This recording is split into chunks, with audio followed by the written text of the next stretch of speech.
Hello guys, in this video we are going to talk about how to fix your tracking lost on Quest 3. So Quest 3 has a issue where the tracking is lost. So here's one query in their actual website in Meta. So here's the VR forums. So this is the one accepted solution that has been done, and it's the only thing that's going to be solving this.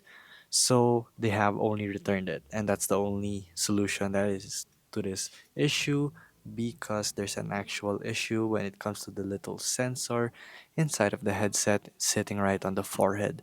So you cannot just pry it open or replace it yourself.